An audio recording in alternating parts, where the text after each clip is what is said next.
joining me in my Dream It, Do It series.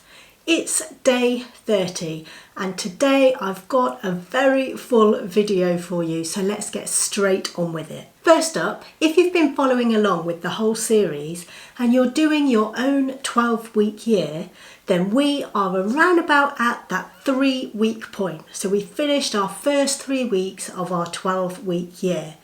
And it's time to review and take stock and see how we're doing. At 3 weeks, that means that it's effectively the end of quarter one. So are you about quarter of the way through your goals and through your actions for this 12-week year? Grade yourself, have a look, give yourself some scores and see how you feel you're doing. So I'm going to pop a link to one of the 2 previous weekly review videos that I've already posted in this series, and you can score yourself for how this past week's done, and you can use a similar approach to have a look at the quarter or the 3 weeks bundled together, so to speak. And I would say look at the goals that you set for your 4-week year, score whereabouts you are with those goals and work out a percentage. And then is that percentage around about 25% or higher? Because we're quarter of the way through, so ideally we want to be at least quarter of the way through our goals and working towards achieving those goals. And I would also suggest just take a few moments to write down how you feel you're doing at this 3-week point. Is it going well? Are there areas that you feel you can improve in, or that if you really look inside and be truthful with yourself, you think, oh, actually I could be better at that. I've not been taking these actions that I really should. I've been procrastinating. Try and call yourself out on those things so that you can change now. The beauty of the 12-week year is that it's fast and we keep changing as we go through each week. We review and get better in the next weeks so that we're really going to be making that progress towards the ultimate goals at the end of the 12 weeks. The other thing that it's time to do is to plan week 4. So again, have a look at the video that I've linked to see how to do your planning. It's the same every week, so just use the same process. Make sure that you've got your weekly plan, and then it makes it so much easier at the start of each day to quickly write out your daily plan and know exactly what it is that you need to do on a day-to-day basis. I've got my 12-week year goals written down in this planner here. Now, initially when I did this, I set myself 10 things that I want to achieve in the 12 weeks, 10 goals. But what I've actually been doing is focusing in on 3, because I feel it's so much easier to achieve things if you're focused on just 1, 2 or 3 things. If your attention's going here and there and here and there with more than 3 goals, it can kind of dilute the actions that you're taking and you can end up not really achieving any one of them. So if I have a look at those 3 goals that I'm focusing on, I've managed to tick off one of them in my first quarter, and I am still very much working on the other 2. So if I look at the 10 goals that I set myself for the 12-week year, where those 3 focus goals came from, obviously I've ticked off one, but I have actually managed to tick off another one. So that puts me at 20% through immediately on my 12-week year goals. And I can see, just having a quick look at this, that, let's see, so another one of them, I'm 50% of the way done. So I would say that I'm easily at 25% on my 12-week year goal. So I feel pretty comfortable with that. I'm very happy that I've managed to totally achieve 2 of the goals that I set myself.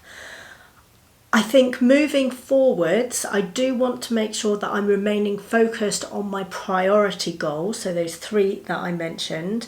So that means I've got 2 of those now to really focus in on, because obviously I've achieved one of them. So I'm feeling pretty good about where I am at the end of this first quarter of our 12-week year. So that's kind of the way I would do a review. I would probably normally get my pen and go through and maybe mark each goal and work out the percentages, but I'm not going to do that here with you now. I'll do that afterwards just for myself. So today I wanted to talk to you about intuition and instinct. I've got my notes in front of me because I find this such a fascinating subject. So the first question that I had when I started thinking more deeply about intuition and instinct is, do I actually know what the difference is between those two words? I tend to use them interchangeably without really thinking about what the difference is. So I went and looked it up, and I'm going to share with you what the difference is. So if you ever had those times in your life where you kind of get a bad feeling about something, and you just know that you shouldn't really do a thing or say yes to a thing, and it's not based on any facts or evidence that you've got, it's just a feeling that you've got inside. Well, that is intuition. So an intuition is very much a feeling or a hunch. It's a thinking thing and a feeling thing that you just get a vibe. An instinct is more of an action. So if you have a bad feeling, that intuition, you might instinctively act on it. Instinct is where you respond to something automatically without giving it prior thought, because it's just instinctive, it's in you, it just happens because you know it. So the two are quite closely aligned, but they're not the same thing. Intuition is a thought, it's a hunch, I just know it, whereas instinct it's an action, it's behaviour, I just did it. So why is intuition important? Intuition is our inner knowledge. It's us remembering and learning on our prior experiences all the way back in our life. And it comes through in those feelings, those gut instincts that we get about things, good or bad. If you have times when you don't follow your instinct, then it can leave you feeling a bit sad, a bit empty, or even a bit regretful. It's that whole what if I'd have followed my instinct, what might have happened? Would things have turned out differently? But following our intuition can also lead us on a path to joy. It just feels right, it feels good. And when you do things that feel good because you're following that inner feeling, it makes you feel happy.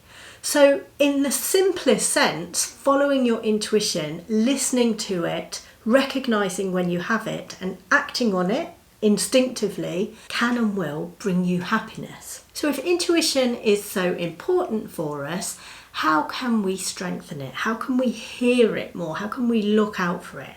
Here are a few tips for you to be able to strengthen and recognise when you are getting an intuitive feeling about something. My first recommendation is meditation. Find yourself a quiet, peaceful spot for 5-10 minutes and just sit quietly and calm your mind. Focus on your breathing initially, and either just be still and try not to think about anything and see if you get anything coming through to you, any feelings. Or if there's something that you're hoping to get an intuitive feeling about, you can meditate on that. Ask yourself a question or think about the subject. What are my inner thoughts on this? What is the intuition that is coming out about this subject? So meditation is one. Second is journaling, which you could consider another form of meditation. Take your notebook or your journal, again, a quiet moment, and either just free flow, just write what is in your head, what you're feeling.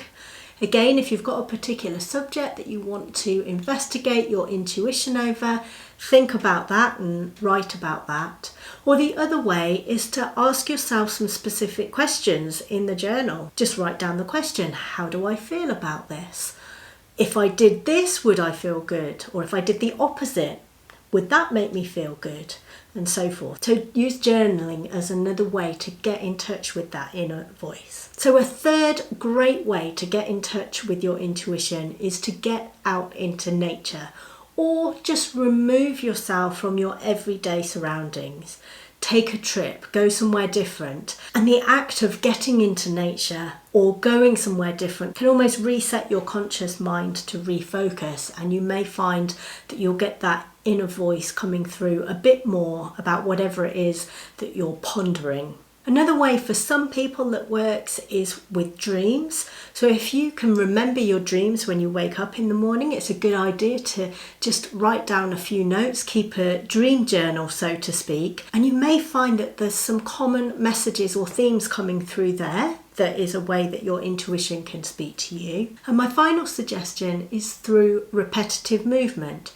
Doing something like going for a walk or a run or dancing, or perhaps playing a musical instrument, or even when you're driving, you will find that your conscious mind will be calmed and can relax, and your inner voice can come through more, and just listen out for it. What are your thoughts? What are your thoughts saying in those times where you're relaxed and maybe you're playing a piano or you're running? What are those thoughts that are coming through to you? So I find it fascinating talking about these subjects because there's a certain ambiguity or unknown, something you can't quite pinpoint about the things. It's the same for me as when I'm talking about belief and trust and things like that. You can't quite completely quantify it or say with full facts, this is what belief is, this is what trust is, this is how intuition works. I do think that we have these instincts and these feelings for a reason. Our bodies, mind and spirit work in this way together. It's not all about facts, figures, science, conscious thoughts. There's another language deep below that is a part of that whole equation that is also helping to guide us towards the things that we want and to live a fulfilling, happy life. So that's why I wanted to cover this subject today, because I believe following your intuition and acting on instinct is important when you are pursuing your dreams. And after all, this series is called Dream It, Do It. Well, just sometimes when you're dreaming it, the do it is an instinctive action based on your intuition. So I hope that's been quite an intriguing topic for us to talk about today.